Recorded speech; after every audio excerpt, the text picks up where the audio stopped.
Before I get into sharing the details of this testing, I did want to acknowledge the fire protection research team that made this happen.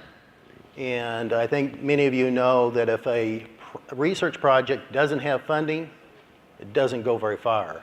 And so the sponsors on the left side of this slide were really responsible for making this project happen. I wouldn't be here today sharing this information with you unless these sponsors had provided this funding.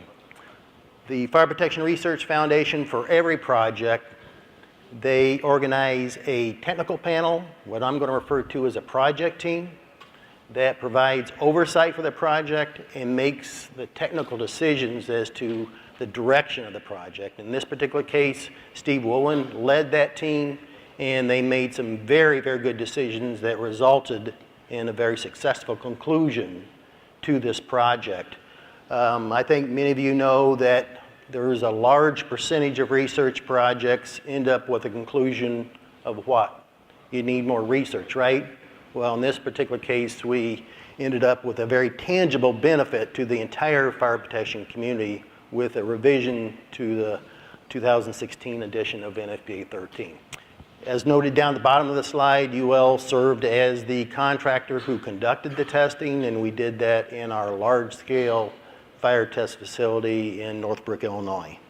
So Steve had a similar slide here that describes the fact that the 2013 edition of NFPA 13 did not address the design criteria for the protection of exposed expanded Group A plastics. So the objective of this particular research effort was to develop a cost-effective sprinkler protection scheme for the protection of exposed expanded plastics using ceiling-only sprinklers with no in-rack protection.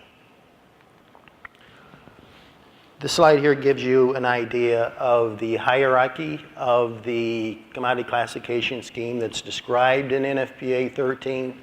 At the top, we have the least challenging commodity, which is basically your class 1 commodity you're familiar with, which is non-combustible. And you can see down at the very bottom of that slide is the exposed expanded Group A plastics, which is the subject of this particular research initiative that I'm going to discuss with you today. The laboratories, FM and UL, have various standard commodities that are used to represent the types of commodities that are referenced in NFPA 13, and the subject of this particular research was the exposed expanded Group A plastic, which is basically meat trays, as Steve talked about. There was actually 2,000 of these meat trays stored in plastic bags that comprised a pallet load that was stored on top of a wood pallet. So what does this commodity represent? Well, it represents quite a few different commodities out in the field. I have a few examples that are provided in this slide here. Cushion furniture is a good example, and you can see I have a picture of a Darth Vader chair, which is intended to be symbolic of just how evil this commodity is to protect from a fire protection standpoint. Mattress is another good example, and food storage containers to keep food cool. So I thought this slide did a nice job of just illustrating how much heat is going to be released from this fire and how fast this fire grows. This is the heat release rate curve for 4 different commodities: class 2, cartoned and expanded Group A plastics, cartoned expanded Group A plastics, and on the left side is the commodity that was used in this research series, and you can see here that the heat release rate curve is almost vertical. And this is just a 2 by 2 by 2 pallet load array, 3 meters high. During this test series, we had some storage arrays that were 10 meters high. So it's going to be releasing a lot more than what's illustrated here. But even in this smaller array above 3 megawatts, we're increasing the heat release rate at greater than 1 megawatt per second. Just a tremendous amount of heat that's being released in a very, very short period of time. So these are three characteristics of this fire that I believe make it very challenging to protect with sprinklers. One of them is the high rate of heat release rate that we talked about. Secondly, it's the fact that this fire travels very rapidly, both of course vertically, but also horizontally. I'm getting a little older in age, and this fire moves horizontally faster than I can move these days almost. Another characteristic down at the bottom of the slide is the fact that in many commodities that you protect on the field, you get a large benefit from pre-wetting that commodity. Like with cartons, you pre-wet that, it makes it very difficult for it to ignite. Well, this commodity just doesn't absorb the water, so you don't have that benefit. So it's pretty easy for that fire to jump to other areas within the storage arrangement. So this slide here basically highlights the strategy that the project team took to attack these characteristics that were challenging. First of all, with respect to the high rate of heat release, the project team decided to take a very novel approach, and that was to dump a whole bunch of water on the fire as quickly as they possibly could. And they did that with the use of nominal K25 sprinklers, discharging at around 4.1 bar. And just for fun, I calculated what that was in terms of rainfall per hour, just to give you an idea just how much water that is. And it came up to be 477 centimeters of rainfall per hour. And then I took that a little further and compared that. What do you have in a hurricane? In a hurricane, during the worst part of a hurricane, typically it's 20 centimeters of rainfall per hour. So to control this fire, we're talking about discharging more than 20 times what you feel in a hurricane. Just an incredible amount of water. And then with respect to the horizontal fire travel, what the project team decided to do is to require the use of vertical barriers that Steve talked about. And these are spaced 5 feet or 5 meters apart within the array, basically covering 2 bays of storage. And then lastly, to address the concern regarding the reduced impact or effectiveness of pre-wetting, the project team decided to require that you have to have 2.4 meter aisles between storage so that you minimize the possibility of that fire jumping across that aisle and spreading to other areas of the warehouse. So this slide here kind of highlights the key acceptance criteria, and this is really described right in NFPA 13, Chapter 21. There is a safety factors that's applied to the maximum number of sprinklers that operate during the test series. Because you're using actually relatively small arrays, footprints for these fire tests, there's no allowance for the fire to spread to the outer edges of that, because it could have spread farther if it's in a larger warehouse, of course. And then to protect your structural supports within the building, there's a maximum steel temperature at the ceiling of 537 degrees centigrade.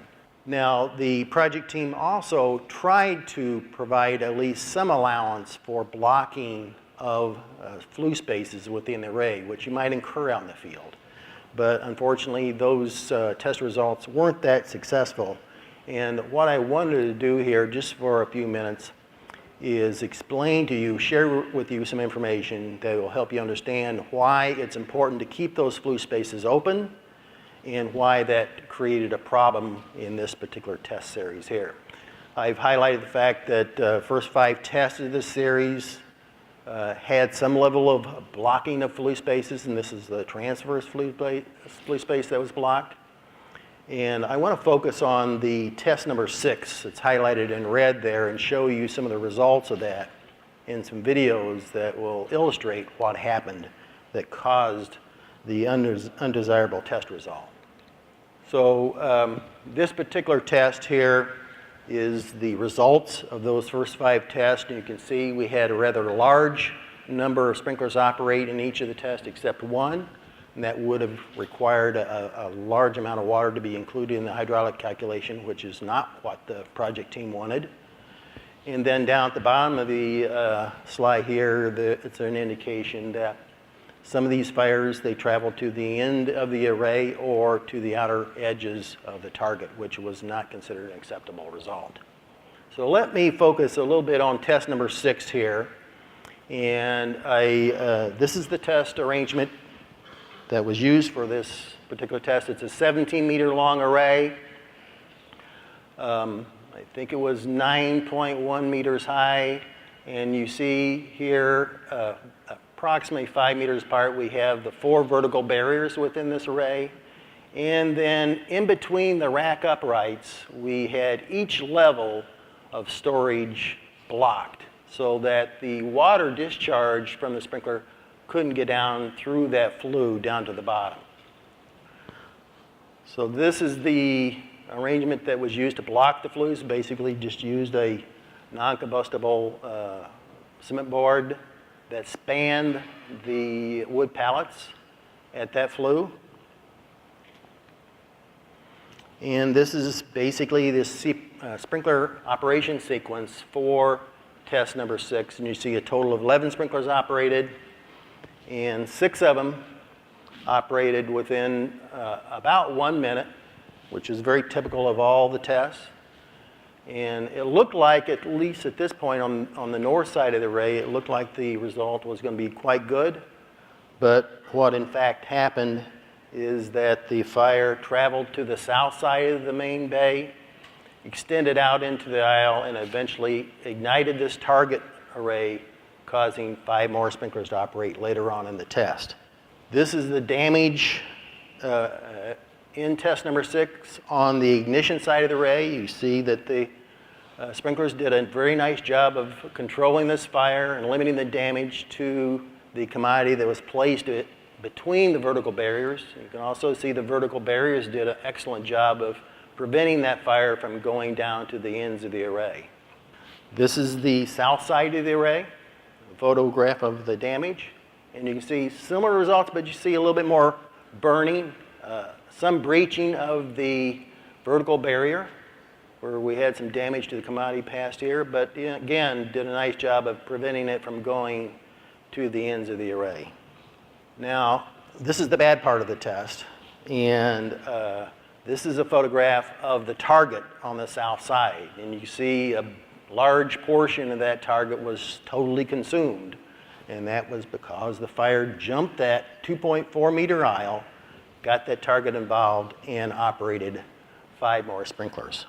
So let me show you 3 videos here. Hopefully I have time for this. I have to rush through this real quick here, but let me show you 3 videos that illustrate what happened during this test. The first video is going to look into the north side of the array where the ignition was, and you're actually going to see pretty good performance by the sprinkler, knocking that fire down rather quickly. Then I'm going to show you a video looking through the back side, through the south side, through that target, and what I will show you is how much burning is occurring in the block flue space areas on both sides of the center of the array. And then we'll look at an infrared view, if we have time, to look into this aisle here to show you how that flame extended out into the aisle. So with a little luck here, hopefully this will work, and it does. Good. Okay, so as Steve pointed out, these fires grow very quickly, and in many of the tests, you have sprinkler operation in well less than a minute. What you're going to see here from this view is this fire is going to get up to about the 2nd or 3rd tier in around 30 seconds, a little bit longer than that perhaps, but once it reaches that, then it takes off, and you get the travel all the way up to the ceiling in less than a minute, and of course you get sprinkler operation.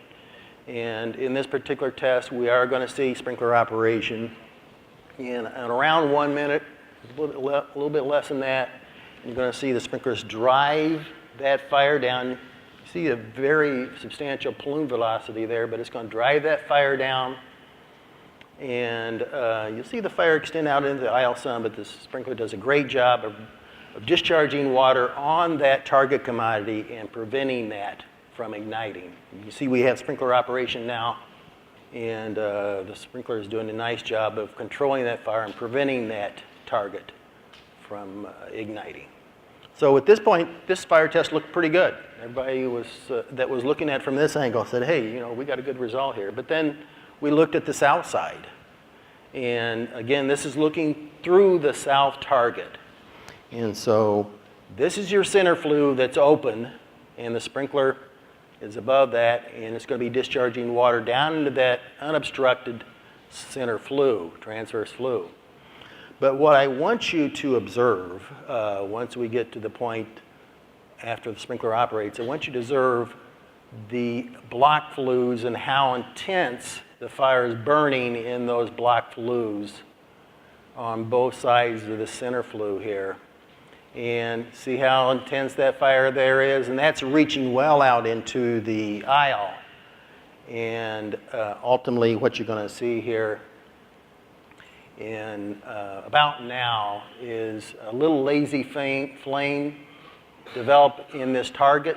Think this target here. See that little lazy flame? That's an indication that the target has become involved, and it's not very long before that whole target array gets involved in the combustion process and operates the 5 additional sprinklers.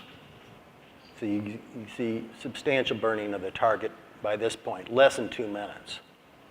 So let's move on to the next video, and this is the infrared view, again looking into the south aisle. And we're starting from ignition here, and so this is really, the fire doesn't really show up here until a little less than 1 minute. But after the sprinkler operates, it really drives that fire down on the north side and does push it some to the south. And you're going to see this fire extend out into this aisle here and ultimately ignite the target that you can see here on the very left side of this screen.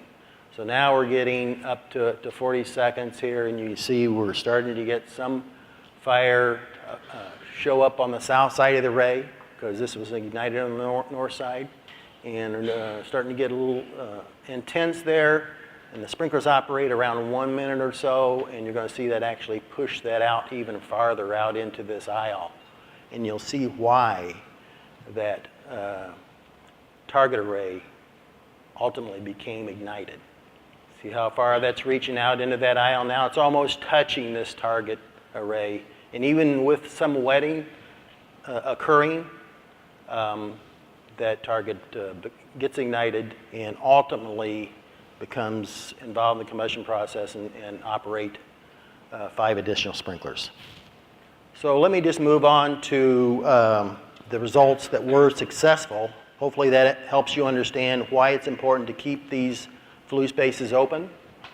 But there are 3 results here that establish the design criteria for the 12.2 meter high ceiling.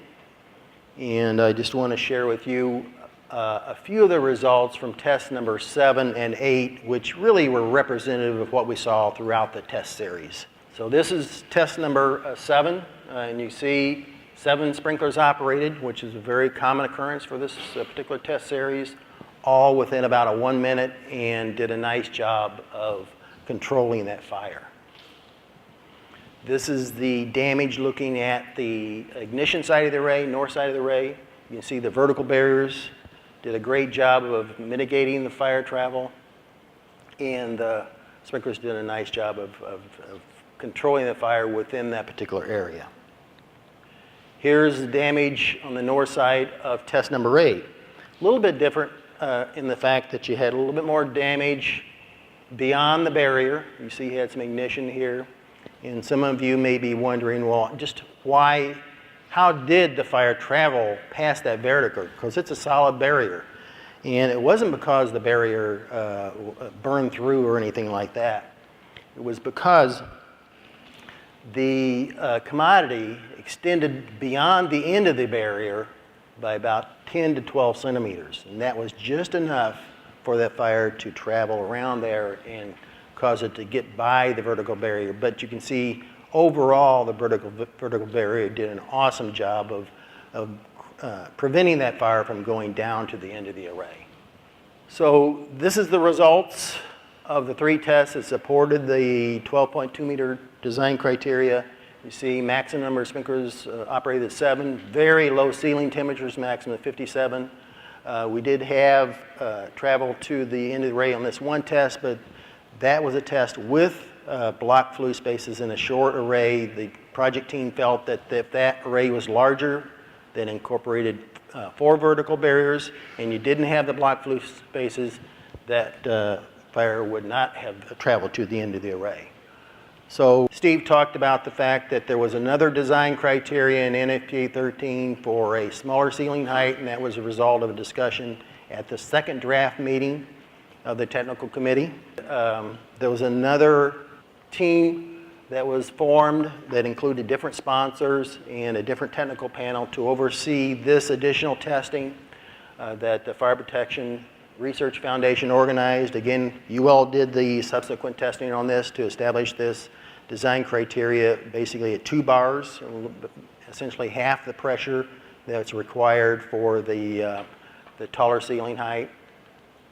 And there were 2 tests conducted under that project. And the results, again, were very similar to what we saw during the 12.2 meter series. 7 sprinkler operated, which was the maximum that operated throughout the test series for the unblocked flue spaces. And then again, very low ceiling temperatures with no travel of fire to the end of the array.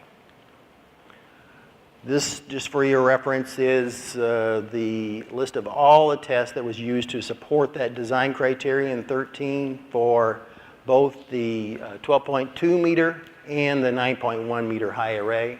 And as Steve already pointed out, all this data is available on the the FPRF website. You can download these reports and really dig into the data if you'd like to, like I do, and have it for future reference. Again, thank you for the opportunity to share this information with you.